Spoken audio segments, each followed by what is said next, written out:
The heavy-set man came at Stig with a rush. His arms were held out ahead of him, as if ready for an embrace, his fingers curled and ready to grip. He was taller than Stig, and perhaps 12 kilograms heavier. His chest and upper body were thickly muscled. Stig could see a light sheen of oil covering his arms, and he had time to think that this was not quite in the spirit of the contest.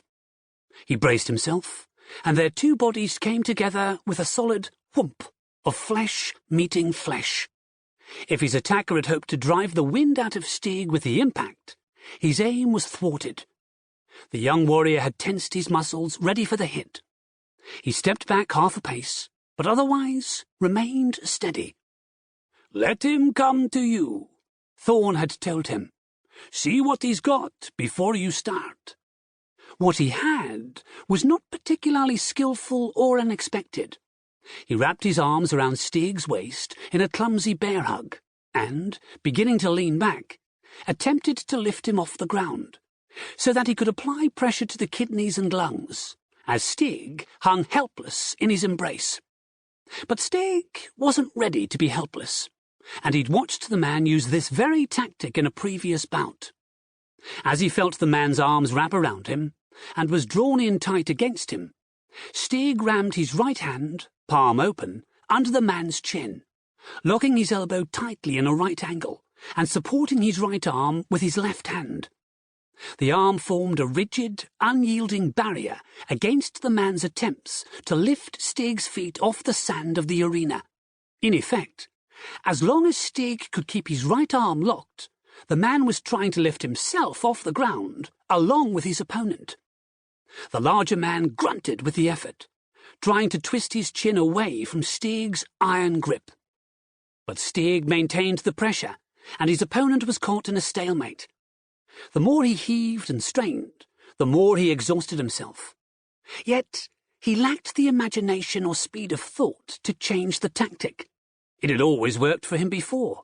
It should work for him now.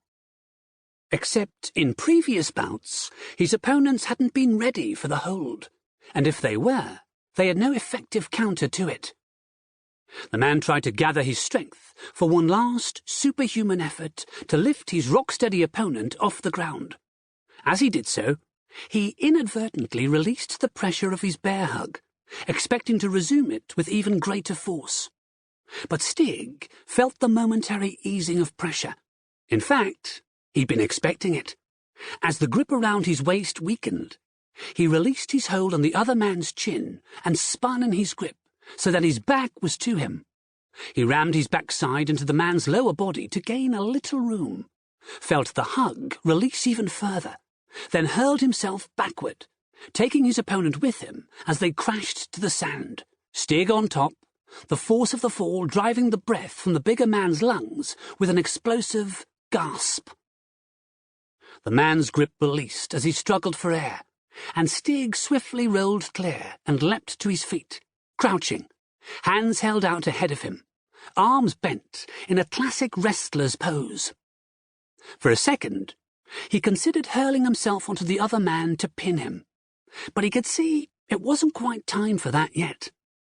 There was one fall in these bouts, and he knew he had to pick his time exactly for the ploy to be successful. If he went too early, he risked the heavier man throwing him off and pinning Stig in his turn. He had to be properly incapacitated before Stig could risk coming to close quarters on the ground. Slowly, the other man came to his feet, eyeing Stig warily. So far, this bout hadn't gone anywhere like the way he had planned it.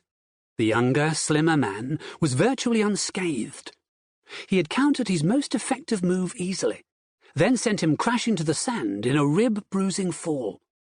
For a few seconds, they faced each other. Then, as if by some prearranged signal, they hurled themselves at each other. Stig took a firm grip of the man's shirt around the shoulders and shoved mightily against him.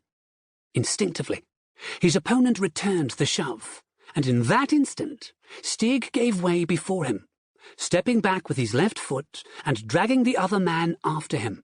In the same movement, he brought his right foot up into the man's stomach and rolled backward.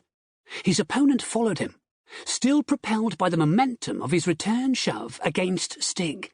Stig, his back curved, fell smoothly to the sand, his hands gripping the other man's shirt, and his right foot buried in his stomach, knee bent.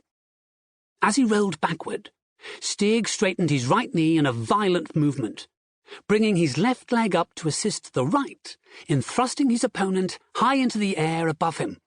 At the same time, he maintained his grip on the shirt, so that, as Stig's legs propelled his opponent through an arc overhead, his hands kept his upper body from following. At the last moment, Stig released his grip, and the other man flipped in the air, soared several meters, and crashed heavily onto his back. Again, there was that explosive whoomp of expelled air, as the recently regained breath was driven out once more. Stig rolled onto his hands and knees and sprang to his feet like a cat.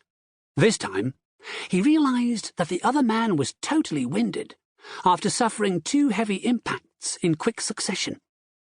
His opponent gagged and gasped as he struggled to fill his lungs with air. But before he could manage an inward breath, Stig pounced on him, lying across his upper body and pinning him to the ground.